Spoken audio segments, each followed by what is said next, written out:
Let's examine another wakizashi today. This one is a high-quality gendaito, of course made with tamahagane in Hokkaido Prefecture. So there's a big hint as to the origin of this piece. So famous gendaito smiths from Hokkaido are limited, but perhaps you've heard of Zuisen Horii Toshihide. Very well known. The backside of this blade is signed, was made on an auspicious day in August of 1935. That was the 10th year of Showa. The blade itself, as you can see, is a hirazakuri wakizashi, and the back is Mitsumune. The length is 33.3 centimeters, which is 13.1 inches, with 0.2 centimeters of sori, so very limited sori, which is 0.1 of an inch.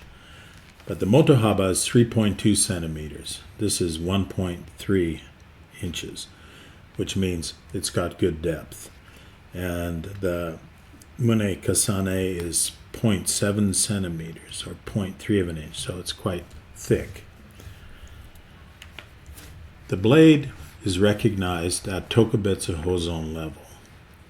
And if you look closely at the video production here, you'll see why. The jihada is very pronounced and very beautiful. It's done in itame with mokume and the presence of chike. The hamon is suguha, and you'll see there's konye and kuichigai and hotsure. So the hatarake is actually quite exciting. There are bohi found on each side. The boshi has a sugu turn style. The nakago is ubu with sujikai and keisho file markings and a shallow kurijiri. But there's also the presence of ububa in the blade. So if you look closely, you're going to see a very pronounced hada. And it's a pleasure to hold this piece in hand and to study that textured steel. So the swordsmith Horii Toshihide held the highest reputation in the early Showa period.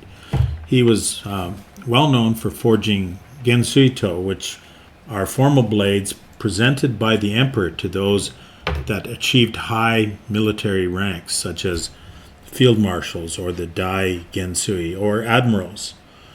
In addition, he's well known for having forged blades from the damaged cannon from the Mikasa.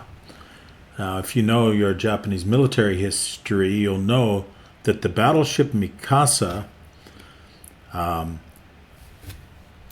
was the flagship during the Russo-Japanese War, and it sailed into the Battle of Tsushima, where the Russian Baltic Fleet was annihilated.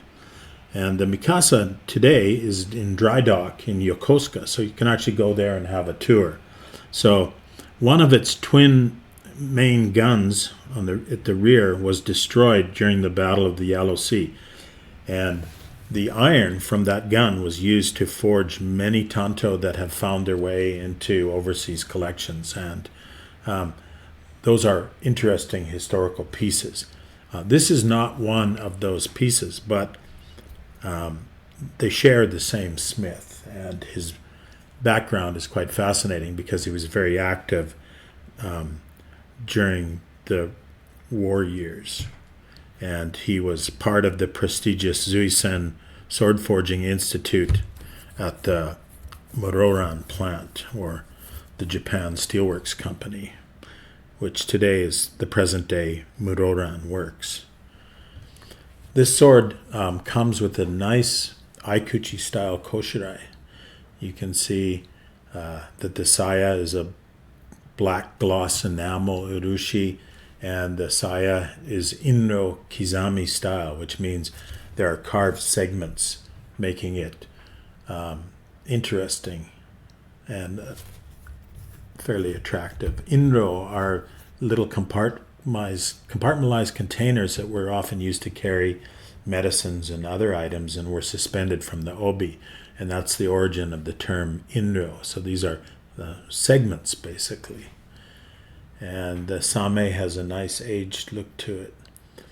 So overall the package is quite attractive.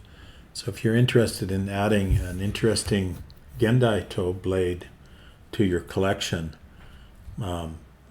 examine this one closely because it's very attractive overall. Again, Tokubetsu Hozon.